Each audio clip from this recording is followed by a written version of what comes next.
કેમ છો વિદ્યાર્થી મિત્રો? બધા મજામાં જ હશો ને?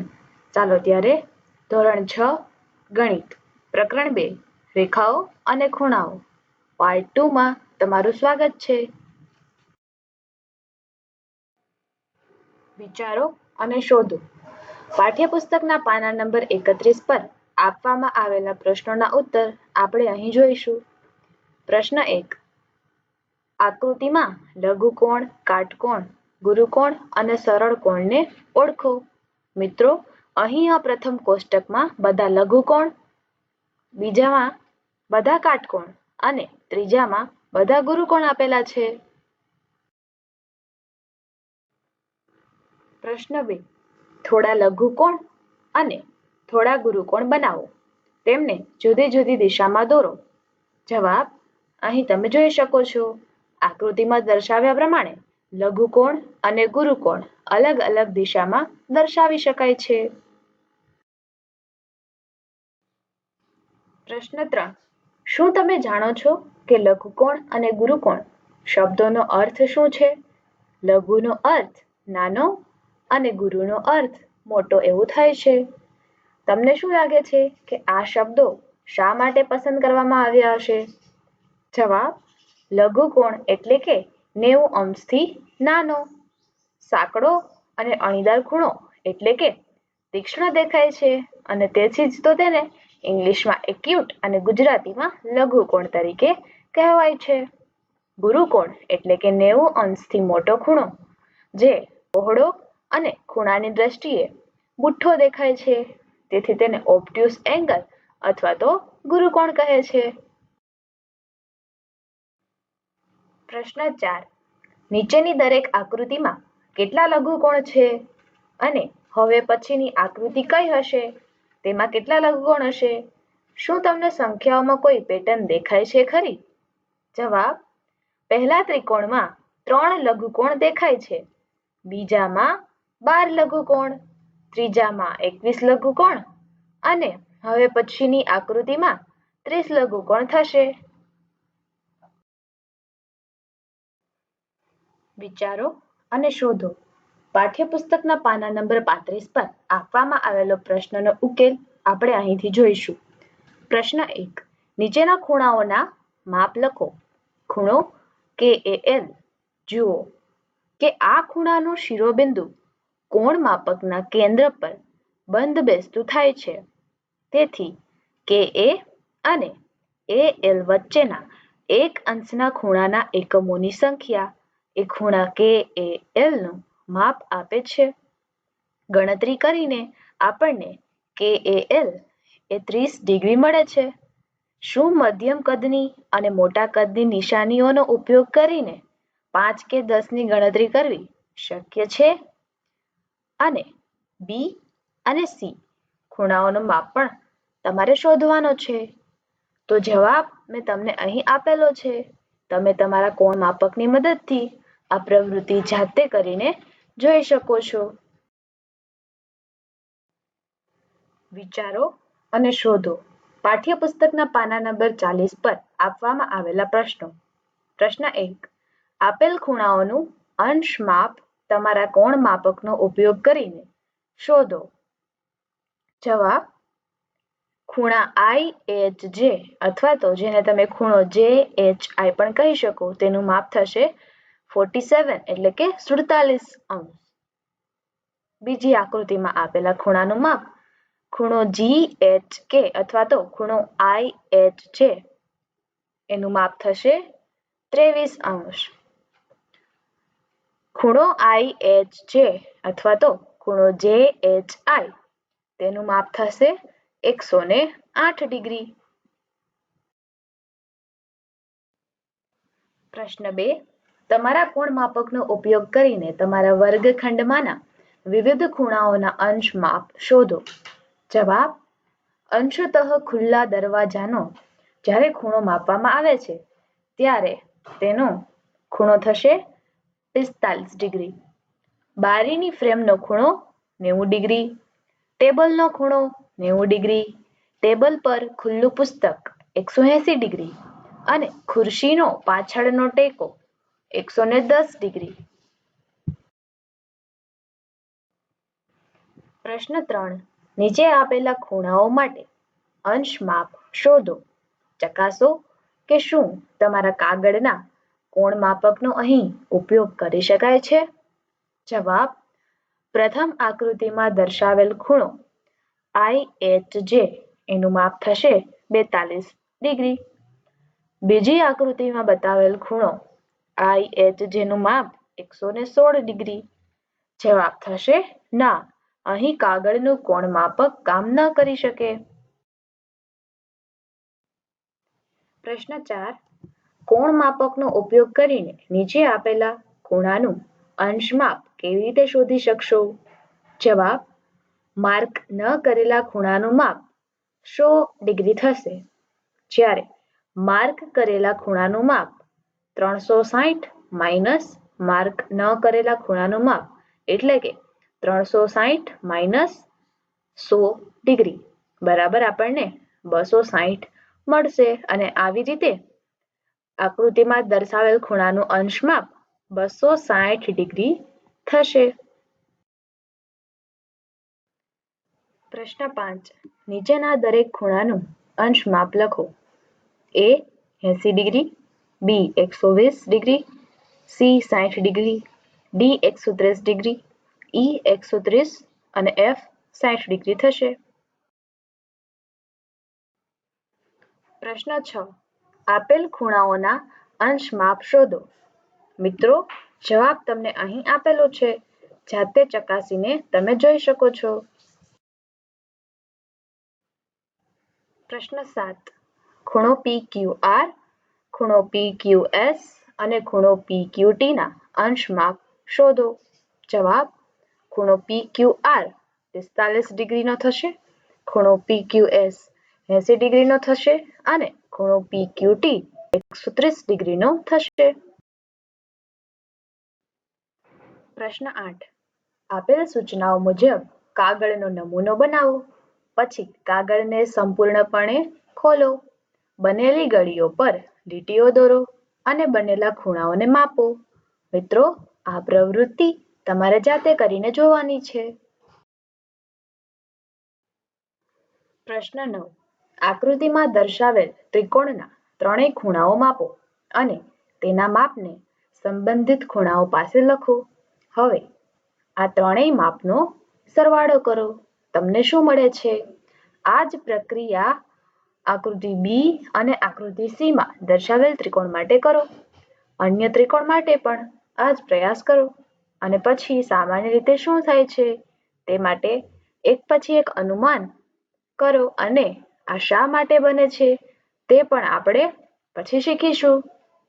અહીં ચિત્ર A માં 45 ડિગ્રી વત્તા 65 ડિગ્રી વત્તા 70 ડિગ્રી બરાબર 180 ડિગ્રી થશે. અને એવી જ રીતે આકૃતિ B અને આકૃતિ C માં આપેલા ત્રિકોણના ખૂણાઓ અલગ અલગ છે, પરંતુ જ્યારે ત્રણેય ખૂણાઓનો સરવાળો કરીએ ત્યારે આપણને 180 ડિગ્રી મળે છે. વિચારો અને શોધો. પાઠ્યપુસ્તકના પાના નંબર 45 પર આપવામાં આવેલ પ્રશ્ન. 1. ઘડિયાળમાં ખૂણા. પ્રશ્ન A. ઘડિયાળના કાંટા જુદા જુદા સમયે જુદા જુદા ખૂણા બનાવે છે. 1 વાગે કાંટાઓ વચ્ચેનો ખૂણો 30 ડિગ્રી હોય છે. શા માટે? જવાબ. ઘડિયાળમાં 12 કલાક દર્શાવતા 12 અંક હોય છે, એટલે કે 12 કલાકમાં બનતો ખૂણો 360 ડિગ્રી થશે. આપણને ખબર છે કે કાંટો ઘડિયાળમાં એક રાઉન્ડ પૂરો કરશે એટલે 360 ડિગ્રી બનાવશે. તેથી બે ક્રમિક અંકો વચ્ચેનો ખૂણો 360 ડિગ્રી ભાગ્યા 12 બરાબર 30 ડિગ્રી થાય છે. અને આ કારણે ઘડિયાળમાં બે કાંટાઓ વચ્ચેનો ખૂણો 30 ડિગ્રી થશે. પ્રશ્ન B. 2 વાગે, 4 વાગે અને 6 વાગે કેટલો ખૂણો બનશે તે જણાવો. જવાબ. 2 વાગે બનતો ખૂણો 2 ગુણ્યા 30 ડિગ્રી બરાબર 60 ડિગ્રી થશે. એવી જ રીતે 6 વાગે બનતો ખૂણો 180 ડિગ્રી અને 12 વાગે બનતો ખૂણો 0 ડિગ્રી. હવે 12 વાગે 0 ડિગ્રીનો ખૂણો કઈ રીતે બને? કારણ કે ત્યારે બંને કાંટા 12 વાગ્યા ઉપર જ હોય છે, એટલા માટે કોઈ ખૂણો બનતો નથી. માટે આપણે 0 ડિગ્રી દર્શાવીશું. પ્રશ્ન સી. ઘડિયાળના કાંટા દ્વારા બનતા અન્ય ખૂણાઓનું સંશોધન કરો. મિત્રો, આપણે જેવી રીતે આ પ્રશ્નમાં ઉકેલ શોધ્યો તેવી જ રીતે તમારા મનગમતા પ્રશ્નનો ઉકેલ પણ તમે શોધી શકો છો. પ્રશ્ન 2. દરવાજાનો ખૂણો. દરવાજો કેટલો ખુલ્યો છે? શું તે દર્શાવવા માટે ખૂણાનો ઉપયોગ કરવો શક્ય છે ખરો? ખૂણાનું શિરોબિંદુ શું હશે અને ખૂણાની ભુજાઓ કઈ હશે? મિત્રો, ચિત્રમાં તમે અહીં એક ખુલ્લો દરવાજો અને એક છોકરો બેઠેલો જોઈ શકો છો. જવાબ: હા, તે શક્ય છે. અહીં તમે ચિત્રમાં જોઈ શકો છો. પહેલા ચિત્રમાં શિરોબિંદુ બી, ભુજાઓ BA અને BC આપેલી છે. એવી જ રીતે બીજા બે ચિત્રોમાં પણ શિરોબિંદુ બી અને બંને ભુજાઓ તમે જોઈ શકો છો. પહેલા ચિત્રમાં લઘુકોણ બને છે, બીજા ચિત્રમાં ગુરુકોણ અને ત્રીજા ચિત્રમાં કાટકોણ બને છે. વિદ્યા ઝૂલા પર આનંદથી સમય પસાર કરી રહી છે. તે જુએ છે કે તે જેટલા મોટા ખૂણાથી ઝૂલવાની શરૂઆત કરે છે તેટલી જ વધુ ગતિ તેને મળે છે. પરંતુ ખૂણો ક્યાં છે? શું તમે કોઈ ખૂણો જોઈ શકો છો? મિત્રો, અહીં બીજા ચિત્રમાં મેં તમને ખૂણો દર્શાવેલો છે. તમે પણ તમારી બુકમાં આ રીતે દર્શાવી શકો છો. અને જો તમને બીજો ખૂણો પણ ક્યાંય દેખાતો હોય તો તમે એ પણ દર્શાવી શકો અને મને કોમેન્ટમાં જણાવો. પ્રશ્ન 4. અહીં એક રમકડું છે જેમાં તેની એક બાજુ પર ઢાળવાળી પટ્ટીઓ જોડેલી છે. પટ્ટીઓના ખૂણા કે ઢાળ જેટલા મોટા હોય તેટલી જ ઝડપથી દડાઓ ગબડે છે. શું પટ્ટીના ઢાળનું વર્ણન કરવા માટે ખૂણાઓનો ઉપયોગ કરી શકાય ખરો? દરેક ખૂણાની ભુજાઓ કઈ છે? કઈ ભુજા દેખાય છે અને કઈ દેખાતી નથી? મિત્રો, અહીં 4 ચિત્રોમાં મેં તમને ખૂણા દર્શાવેલા છે. જેટલો મોટો ખૂણો તેવી જ રીતે સરળતાથી દડો ખસી શકે. જવાબ: હા. ઢળતા સ્લેબ એટલે કે આ તમારી ઢાળવાળી પટ્ટી, એને દર્શાવવા માટે ખૂણાઓનો ઉપયોગ કરી શકાય છે. સાચી વાત છે. ખૂણો જેટલો મોટો હશે એટલે આ પટ્ટીનો ઢાળ તેટલો જ વધારે હશે અને દરેક ખૂણા માટે એક ભુજા આપણને દેખાય છે, બરાબર? અને બીજી ભુજા જે ઢાળ છે તેને આપણે દર્શાવી શકીએ. પરંતુ ઊભી ભુજા એ આપણને દેખાતી નથી. આપણે એને ઇમેજિન કરવું પડે, એટલે કે ધારણા કરવી પડે. જ્યારે બીજી ભુજા આપણે સરળતાથી જોઈ શકીએ છીએ. પ્રશ્ન 5. નિરીક્ષણ કરો કે નીચે આપેલી આકૃતિમાં જીવડા અને તેનું ફેરવેલું સ્વરૂપ છે. શું ખૂણાઓનો ઉપયોગ પરિભ્રમણની માત્રાનું વર્ણન કરવા માટે થઈ શકે છે? કેવી રીતે? ખૂણાની ભુજાઓ અને શિરોબિંદુનું શું હશે, બરાબર? અહીં ચિત્રમાં તમે જોઈ શકો છો કે જીવડાઓનો છેડાનો ભાગ એ એનો શિરોબિંદુ અને જવાબ આપણે જોઈએ. હા, જીવડાની પ્રારંભિક અને અંતિમ સ્થિતિનું અવલોકન કરીને તેના પરિભ્રમણનું પ્રમાણ દર્શાવવા માટે ખૂણા ઉપયોગ કરી શકાય છે. જીવડાને સ્પર્શતી આડી રેખા અને જીવડું પોતે એ ખૂણાની ભુજાઓ બનાવશે. ખૂણાનો શિરોબિંદુ જીવડાનો છેડાનો ભાગ થશે, બરાબર ને? વિચારો અને શોધો. પાઠ્યપુસ્તકના પાના નંબર 49 અને 50 પર આપવામાં આવેલ પ્રશ્નો. પ્રશ્ન 1. આકૃતિમાં શક્ય તેટલા બધા ખૂણાઓની યાદી બનાવો. શું તમે તે બધા શોધી શક્યા? હવે આ ખૂણાઓના માપનું અનુમાન કરો અને ત્યારબાદ કોણ માપક વડે ખૂણાઓ માપો. તમારા બધા અનુમાનોને એક કોષ્ટકમાં નોંધો અને જુઓ કે તમારા અનુમાન સાચા છે કે ખોટા અને વાસ્તવિકતા સાથે તપાસો. તો મિત્રો, અહીં અંદાજિત માપ અને કોણ માપક દ્વારા માપેલું વાસ્તવિક માપ તમે જોઈ શકો છો. તમે પણ તમારું અંદાજિત માપ અને વાસ્તવિક માપને જોઈ અને ચકાસો. પ્રશ્ન 2. કોણ માપકનો ઉપયોગ કરીને નીચે આપેલા માપના ખૂણાઓ દોરો. પહેલો ખૂણો 110 ડિગ્રી, બીજો 40 ડિગ્રીનો, ત્રીજો 75 ડિગ્રીનો, ચોથો 112 ડિગ્રી અને પાંચમો 134 ડિગ્રી. મિત્રો, અહીં મેં તમને ખૂણાઓ દોરીને આપેલા છે. તમે પણ તમારી નોટબુકમાં નોંધી લેજો હો. પ્રશ્ન 3. નીચે આપેલા ખૂણાના માપ જેટલો ખૂણો દોરો. તમે ખૂણો દોરવા માટે અનુસરેલા પગલાં પણ લખો. જવાબ: આપેલ ખૂણાનું માપ 116 ડિગ્રી થશે. મિત્રો, આના માટે તમારે કોણ માપકની જરૂર પડશે અને તમે લીધેલા પગલાઓને પણ એટલે કે સ્ટેપ્સને તમારે અહીં દર્શાવવા પડશે.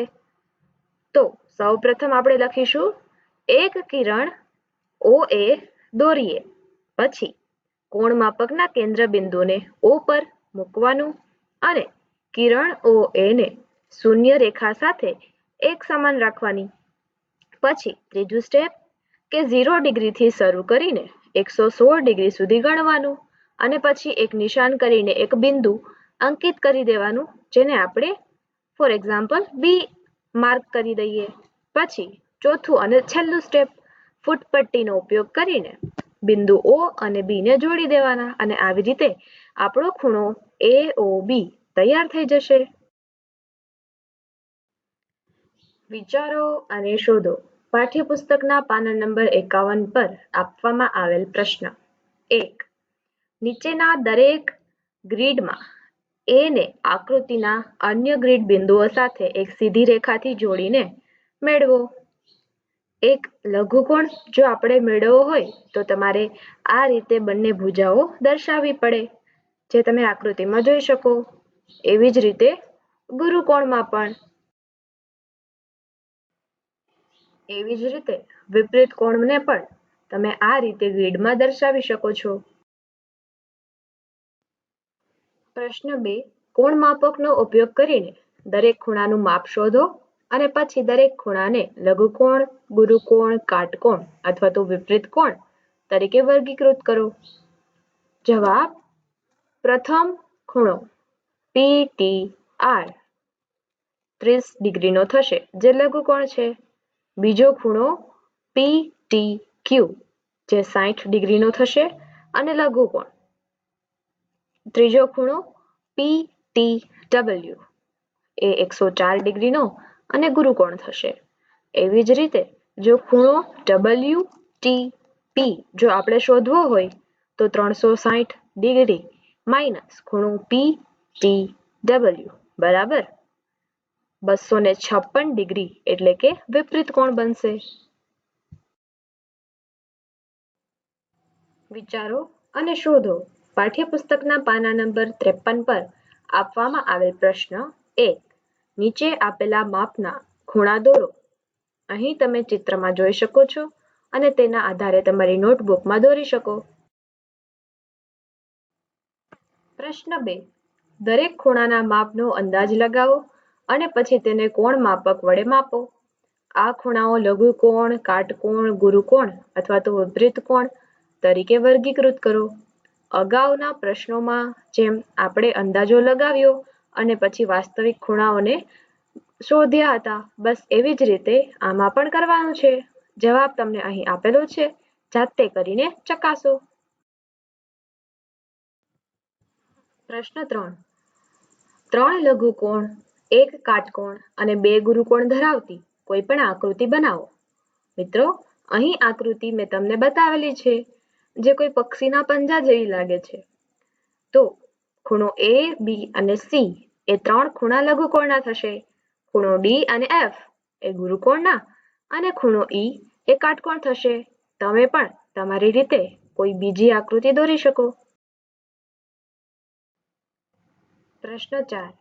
અક્ષર M એવી રીતે દોરો કે તેની બાજુઓના ખૂણા 40 ડિગ્રીના હોય અને વચ્ચેનો ખૂણો 60 ડિગ્રીનો હોય. તમે અહીં જવાબ જોઈ શકો અને એ પ્રમાણે આકૃતિ પણ દોરી શકો. પ્રશ્ન 5. અક્ષર Y એવી રીતે દોરો કે તેનાથી બનતા 3 ખૂણા 150 ડિગ્રી, 60 ડિગ્રી અને 150 ડિગ્રીના હોય. અહીં આકૃતિ તમે જોઈ શકો. પ્રશ્ન 6. અશોક ચક્રમાં 24 આરા છે. એકબીજાની પાસે આવેલા બે આરાઓ વચ્ચેના ખૂણાનું અંશમાપ શું છે? બે આરાઓ વચ્ચે બનતો સૌથી મોટો લઘુકોણ કેટલો? બે આરા વચ્ચેનો ખૂણો 360 ડિગ્રી ભાગ્યા 24 બરાબર 15 ડિગ્રી મળશે.